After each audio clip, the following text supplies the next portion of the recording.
26.10 has some truly meta-breaking champions, as Smolder is the most OP champ we've seen in years. Lichbane users are absolutely dominating the mid lane meta, and Senna support is completely insane. So we have all this and much more to break down in today's video as we provide you guys with an update to the tier list for every single role. Throughout the Rift, a great migration occurs every 30 seconds. The minion wave, a vital food source for any climber who knows how to harvest it. But here, we observe one of nature's most baffling behaviors. The hard-stuck player abandoning his food source to chase a kill he will never get. Without proper wave management, he cannot survive, he cannot grow, he cannot climb. In the wild, this tragedy plays out thousands of times every minute. But today, something is different. Today, he discovered a powerful new tool.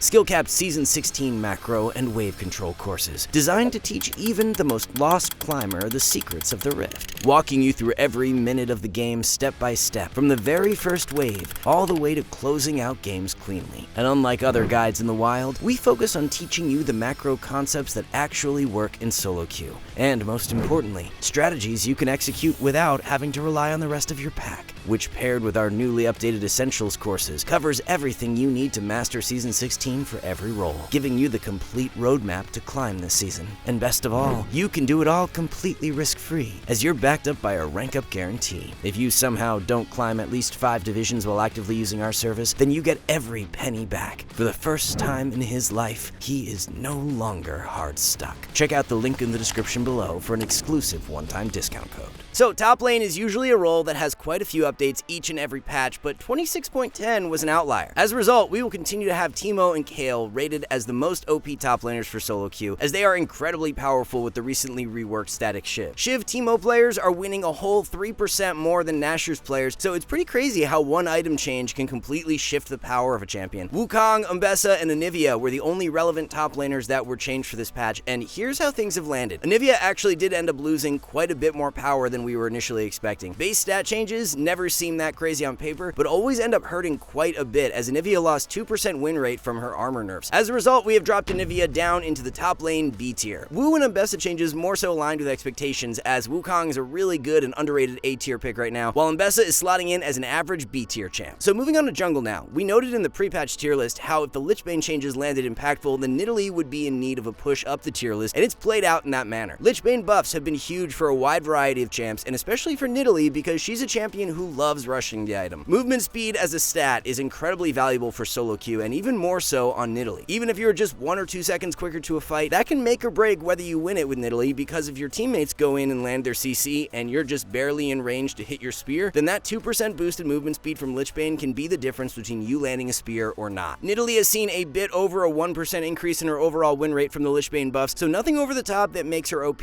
but enough to where she's being moved out of the jungle B tier and into A. So even though Riot had the Lee Sin changes under the adjustments category of the patch notes, which tends to mean that they will land more power neutral, Lee has most definitely been buffed by the changes. We noted in the pre-patch tier list that we were leaning more towards Lee gaining power because the W change over a large sample size is just such a nice buff. The fact W is now on a much shorter cooldown if you use it to minion or ward, and you also gain the shield, means the solo playmaking potential of Lee Sin has gone up a bunch, and that's what you want in solo queue. Even though W is slightly nerfed when used to an ally, the trade-off for having a stronger W when used to wards is well worth it. And then of course, Lee's R got a really nice quality of life change that definitely won't impact you in every single game, but will feel nice to hit from time to time, where when you land the killing blow with R, their body will still fly through the air, enabling you to get the knockup. So because these changes have landed quite positively for Lee Sin, he's going to be promoted up into the jungle S tier for 26.10. One of the biggest winners from the jungle in 26.10 who has seen a significant spike in power due to his buffs is Wukong. Wukong had been completely forgotten prior to 26.10, with a play rate sitting below 2%, but things have really flipped due to his buffs. Play rate has more than doubled to over 4%, while win rate has shot up by about 2% as well, so the changes have turned out to be extremely impactful. So for the first time this season, Wukong is being moved up into the jungle S tier as one of the better solo queue champs. So for the jungle tier list, we have a couple of minor adjustments for mid-patch, as Nocturne is going to stand alone as the most OP jungler for solo queue. Shyvana nerf did end up hurting her a bit, so we decided to drop her out of the OP tier and into S. However, that doesn't really mean she's much weaker at all. Still a great pick, but just not on the same level as Nocturne. And then same for Warwick. We are moving him into S, as Nock is just the clear-cut overperformer in this current current jungle meta. Similar to Nidalee, Evelynn is a jungler who gained a bunch of power for this patch due to the Lich Bane buffs, and she's slotting in as one of the best S tier picks of the patch. Udyr is in such a strong yet underrated state right now for solo queue because both AD and AP builds are equally as powerful after the AD buffs he got last patch. You can play the Spear of Shojin rush setup with a Q max if you need more physical damage, or the Liandry's rush with R max if you want magic damage, so it gives you a ton of versatility and makes Udyr one of the best blind pick junglers in the game. In regards to the Quinn jungle buffs that Riot issued, it looks like they haven't made her a viable jungler. Based on the data that's come through so far, Quinn jungle is hovering around a 42% win rate, which means she doesn't even qualify to be placed on the tier list at all. We'll have to see if things progress at all over the next patch as players look to optimize Quinn jungle, but as of right now, it's not looking very promising. And then for an update on Hecarim, he is now back to taking Storm Raiders due to the buffs it received this patch. In 26.9, Conqueror was outperforming Storm Raiders, but that is now flipped for 26.10, with Storm Raiders Hecarim players winning more than Conqueror. So we've seen Xin Zhao pulled out a bit in the top lane after his recent 26.9 changes, but he's actually performing even better as a mid laner in 26.10. Mid lane Xin Zhao has actually started to see a decent amount of play, holding a play rate up around 1.5%. Xin as a mid laner makes tons of sense when you consider he's got the ranged poke tool from W, and once you complete your static Shiv, things become extra silly. Our challenger mid laner Strumpus discovered that if you proc the Shiv energized effect on the enemy, then it's going to extend the range of Xin Zhao's E. You don't even need to land your W to get the increased range on E. If Shiv proc lands, then you have the instant insane engage range. This just means that when playing into squishy mid lane champs and on Shiv completion, your ability to dash onto them and chunk them out is super easy to do. And a lot of players have never played against Xin Zhao mid or even know of this interaction with Shiv, so you'll be catching them off guard and securing so many free kills. In his limited amount of play, the only matchup that is giving Xin a ton of issues right now is Vex. This makes sense because Vex has her Fear, which is very easy to proc, so it makes it harder for Xin to dive in and be as aggressive as he wants. For the core build on your Xin Zhao mid lane, it's a Shiv rush into Dusk and Dawn second, while Nashers or Riftmaker are viable third options depending on if you want more split push threat from Nashers or better tankiness and teamfight impact from Riftmaker. And then for the Keystone rune, you're taking Hail of Blades so that your burst and ability to proc your knockup from Q is extremely reliable. If you're in a matchup where the enemy has more mobility though, say a LeBlanc or an Ahri, consider going Storm Raiders Surge over Hail of Blades. Storm Raiders is performing quite well after the buffs it got this patch and will give you a lot of additional sticking power into higher mobility champs. So for Xin Zhao's tier list placement, he's going to be placed in the mid lane S tier as one of the best champs you can play for the role in 26.10. So as noted during the intro, mid laners who like to run Lich Bane have all seen a nice surge in power for 26.10. We're talking Fizz, Katarina, Diana, Echo, and Twisted Fate. Each one of them are significantly better, and every single one of them is placed in the S tier or higher. We noted in the pre-patch tier list that Echo was one to keep an eye on specifically because he still has the option to run Dusk and Dawn. From the data that's rolled in so far, Lich Bane and Dusk and Dawn are actually performing equally as well on Echo so far. This is exactly what you want to see because now it opens up variety and gives Echo the ability to run one or the other based on what he thinks will suit him best for the enemy team comp. Lich Bane offers up more burst, so in games where the enemy team is majority squishy and you can just play for one-shots, then going Lich Bane makes sense. If the enemy team is more tanky though, and you'll need to take extended fights to win out, that's where Dusk and Dawn value shoots up, since you're more durable and have more ability haste. So overall, don't sleep on Lich Bane Echo now for 26.10, as it is back to being a viable alternative to Dusk and Dawn. So breaking down the mid lane tier list for 26.10, the OP tier is going to be locked down by Xerath and Fizz. We were correct in our assumption going to the patch that Fizz would emerge as one of the best solo queue mids due to the Lich Bane buffs. Katarina and Echo are both being promoted up into the S tier as well because they are finding a ton more success with those Lich Bane buffs too. In the past few patches, Katarina has had a couple of viable rush items in Gunblade, Lich Bane, and Kraken, but with these Lich Bane buffs going through, it's just overperforming miles ahead of Gunblade and Kraken now. Zed nerfs did turn out to be a little more impactful than we had hoped, so he will be dropping down one more tier and into A for 26.10. Same thing with the Nivea. The nerf did land slightly more significant than expected, so she will be dropping down from S into A. Orianna is going to be moved out of the C tier as the buffs to Storm Raider Surge have helped her out a decent amount. Still not a top tier mid laner, but no longer in the gutter. So for the ADC tier list in 26.10, nothing actually changed in regards to the top picks in meta, and Smolder actually gained in win rate despite already being an OP tier pick in 26.9. This forced Riot's hand to issue more Smolder hotfix nerfs, and here's what they shipped. Base AD went down from 60 to 58, Q damage was lowered by 20 at max rank, crit scaling has been increased from 50 to 75%, and then R damage has gone down with the base dropping by 50 and the bonus AD ratio lowered by 10%. So from what we're seeing so far, these hotfix nerfs have been somewhat significant, but not enough to warrant dropping Smolder out of the OP tier. Keep in mind, Smolder had a 55% win rate to start the patch, so even with these nerfs dropping that by 2 or 3%, he still outperforms every other ADC in the game. It's not till 26.11 to where Riot will be nerfing the interaction between Black Black Cleaver and Deathfire Touch, which is the big change that could actually push Smolder out of meta. It's kind of funny because with Smolder having a 25% play rate and a win rate at 54%, you'll notice that the win rate of most ADCs has gone down for this patch. With Smolder showing up 1 in every 4 games and winning at the rate he has been, it's led to almost every single other ADC losing around 0.5 to 1% win rate. So most ADCs are actually sitting at win rates below 50% right now, which is something we very rarely see. If Smolder is banned out and you want another really good champ to abuse for this patch while the DFT and Black Cleaver interaction still exists, then consider picking up Senna. Senna is a top tier pick for both ADC and support right now, as she runs the core of Shiv with Black Cleaver paired with Deathfire Touch, which has immense synergy. One ADC who got buffed this patch was Zeri, and it's turned out that the changes weren't actually that impactful at all. On paper, they look pretty significant, but based on the data, they haven't moved the needle, with Zeri gaining less than 0.5% win rate, so we're moving her back down into the B tier. And this is even with the bait item in Static Shiv being built less for this patch, so even with the proper itemization, Zeri is barely performing better than before these buffs. So for the support tier list in 26.10, the only change we'll be making is promoting Senna up into the OP tier to join Seraphine. Senna is incredibly powerful right now with her Black Cleaver Rush and Deathfire Touch combo. Whenever you Q a target, you will gain 5 stacks of the Cleaver passive almost instantly, so it just makes Cleaver insanely reliable on the champion. Black Cleaver was always a good purchase on Senna, but it's become OP due to its Deathfire interaction. According to Riot, they will be nerfing this interaction for 26.11, so take advantage of the build while you can. For a full extensive breakdown of the setup, we've got it all laid out nicely up on our new free build site for you guys. So overall, support did not see a single highly picked meta support changed in 26.10, which means the tier list is looking nearly identical to 26.9. Deathfire Touch nerf has negatively impacted Brand a little bit, but we already moved him into the A tier during the pre-patch tier list, and that's where he will stay as a result of the nerf. But while lists like these show you what to play, our brand new Season 16 Essentials courses for every role teach you how to win, each designed to walk you through every stage of the game from start to finish, from the exact trading and recall timers you need to win lane, to the mid-game macro decisions 99% of players get completely wrong, all the way to the team fighting tips and tricks challengers abuse to always deal the highest damage possible. Whether you're a top laner in the most unfavorable matchup possible, a mid laner having to deal with everybody in your lane 24/7, a jungler trying to balance ganking with farming, an ADC stuck trying to hard carry with a support who just exists to grief you, or a support that's struggling to carry games on your own, our Essentials courses are tailor-made to focus on the exact concepts that actually matter for climbing on your role in your elo. Check them out today, completely risk-free, using the link in the pinned comment or description below, as if you don't climb at least 5 divisions, you get every penny back. So there you have it, everyone. That's a complete look at the solo queue tier list for every role as we reach the midway point of 26.10. Thank you so much for watching, and we'll see you in the next one.